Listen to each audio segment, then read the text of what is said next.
Kilala si Mikal Bridges bilang isang defensive player at runner-up last season kay Marcus Smart. Sa ikatlong game niya sa Brooklyn Nets, umiscore siya ng 45 points. Kasama pa doon ang 15 straight points na nasa 70% itong si Bridges mula sa field. At nang sabi niya, nakikita siya ng mga ka-teammate niya at napapasahan kaya tinutuloy lang niya. 17 points in total sa fourth quarter itong si Mikal Bridges na dikit ang laban na yon kontra sa Miami Heat sa 3.5 quarters hanggang sa umiscore nga itong si Bridges. Base pa sa interview, tinrade siya kapalit ang isang Hall of Famer na nag-a-average ng 30 points per game. So gusto lang niyang maging mas magaling pa para maituloy or umiscore din ng mataas. So under dito kay Jack Vaughn, ang daming umiscore ng 40 or more points. Sina Kevin Durant, Kyrie, tapos may Cam Thomas pa, ngayon si Bridges. Medyo mahabang pahinga para sa Miami at sa Brooklyn Nets dahil ito ang last game nila papasok ng All-Star break. Bumaba naman sa number 7 ng Miami dahil sa dalawang sunod na talo. Ang Knicks naman ay umangat sa number 6 dahil sa grabing scoring ngayon ni Jalen Brunson nang ma-snub nga siya sa All-Star game. Plus 3-game winning streak kung saan nga ang Knicks ay nanalo pa versus Atlanta Hawks. Si Jalen Brunson umiscore ng 28 points. Ang Celtics nangunguna pa rin sa East nang talunin nila ang Detroit mula sa 38 points, 9 rebounds at 7 assists ni Jason Tatum. So wala pa si Brown dahil sa facial fracture. Si Blake Griffin naman tulad ng sinabi ko dati, quality minutes. Meron siyang 9 points. Dagdag pa si Malcolm Brogdon na meron 25 points. Si Wiseman naman dito sa Detroit nasa second unit na meron siyang 24 minutes, 11 points at 5 rebounds. Meron din kasing dalawang big man ang nasa Detroit na ginagamit nila sa starting unit. Si Bogdanovic naman umiscore ng 28 points. Nakalusot naman ng Philadelphia kontra sa Cavaliers. Si Joel Embiid umiscore ng 29 points at meron na siyang 10,000 career points sa ngayon. Nung second half, si Donovan Mitchell naman umiscore ng 25 points na may total na 33 points. Dagdag pa doon si Darius Garland na meron 27 at si Evan Mobley na meron 23. Meron din kasing 7-game winning streak ang Cavaliers bago yung laban nila sa Philadelphia kung saan nga tinapos naman ng Sixers na ngayon sila merong 4-game winning streak. Si James Harden merong 19 points at 12 assists. Ang Philadelphia din ay pangatlo ngayon dito sa East. May report din na merong injury si Joel Embiid sa paa at hindi pa sigurado makakalaro siya sa All-Star Game. Base kasi sa kanya, dumating na sa punto na kailangan niyang makinig sa doktor, na kailangan niya magpahinga ng at least 2 linggo. Si Embiid, hindi na bago sa kanya yan na may injury sa paa or sa tuhod.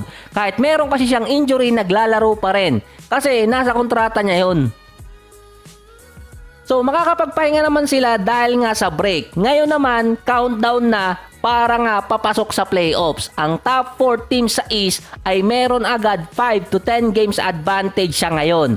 Ang meron lang disadvantage kung titingnan dyan yung Cavaliers. Meron na lang silang 21 games na natitira. Ang Philadelphia meron 25 games pa. At least 4 games na pwede silang mag-predict kung kailan nila pwedeng palaruin lahat yung kanilang main players. Sa Cavaliers, kailangan nilang maipanalo yung higit sa kalahating natitirang games nila para makasecure sila ng playoff spot. Kahit pa 5 games ang lamang nila sa number 7 na Miami Heat na meron pang 23 games na meron ding konting advantage. So lumabas din ang report na si Kevin Love ay na-buyout na ang kontrata dito sa Cavaliers. Matagal na rin kasing gustong i-buyout talaga si Kevin Love since 2021 pa. Pero medyo mahal pa ang kontrata ni Mahal kaya hindi ma-buyout noon. Dahil din injured lagi itong si Kevin Love noong mga panahon na yon. Sa ngayon taon, meron siyang $28 million na pwede pang bumabayan kapag na-buyout. Kapag ang isang player ay na-buyout, minsan start na rin yon na posible siyang mawala sa NBA. Madami na kasing ganon ang nangyayari. Malaki or maliit na kontrata man yon. Last season kasi ay maganda nilalaro ni Kevin Love dito sa Cavaliers. Kaso nitong 2023 season, meron siyang 41 games at bumagsak siya sa 8 points at 6 rebounds per game. Pero nasa 35% mula sa 3-point area.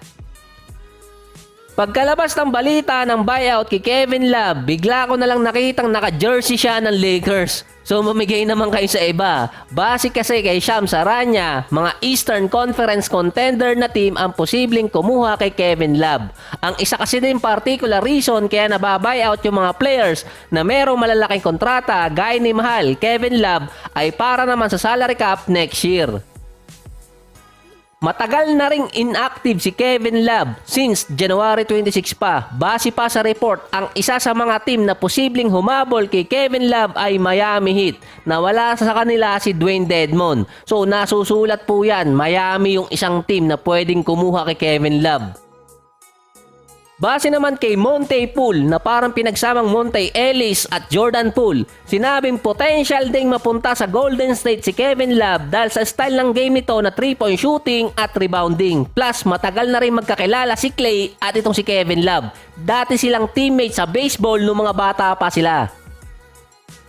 Pero unofficial ang report na yon dahil hindi naman sinama sa listahan talaga ng Golden State si Kevin Love bilang potential buyout player. Sa ngayon, fina-finalize pa kasi yon. Meron pang at least 3 araw mula ngayon, February 16, bago malaman kung saang team mapupunta si Kevin Love.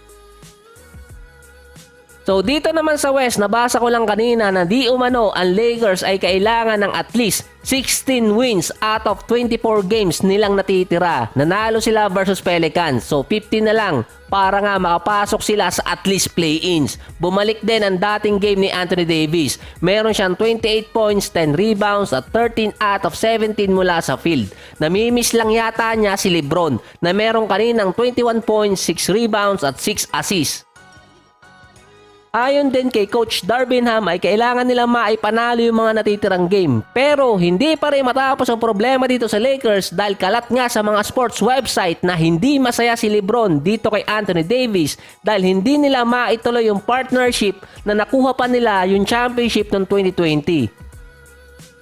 Base naman kay Colin Cowherd ay frustrated si LeBron at yung kampo niya dahil sa minutong nilalaro niya na hindi sila makadepende ngayon kay Anthony Davis. Si Coach Darvinham hindi ibigay ang pressure dito kay AD, so hindi pa rin natapos. Kahit yung interview ni Patrick Beverley, merong sinabi siya doon, may kakaiba sa Lakers, hindi basketball, other stuff na talaga. Hindi mo talaga maituro. Sa gaya ni Patrick Beverley na walang preno yung bibig or pagsasalita, hindi niya maidiretso ang gusto niyang sabihin. Yung kay Colin Cowherd kasi, pwedeng masabing media market kasi Lakers pa rin. Pero yung sinabi ni Patrick Beverley na hindi na basketball yung problema sa Lakers, yung mismong vibe na ng team. So yan muna ang update regarding sa NBA ngayon at tingnan natin kung mababago nga ba yung Lakers pagbalik nila after ng All-Star break.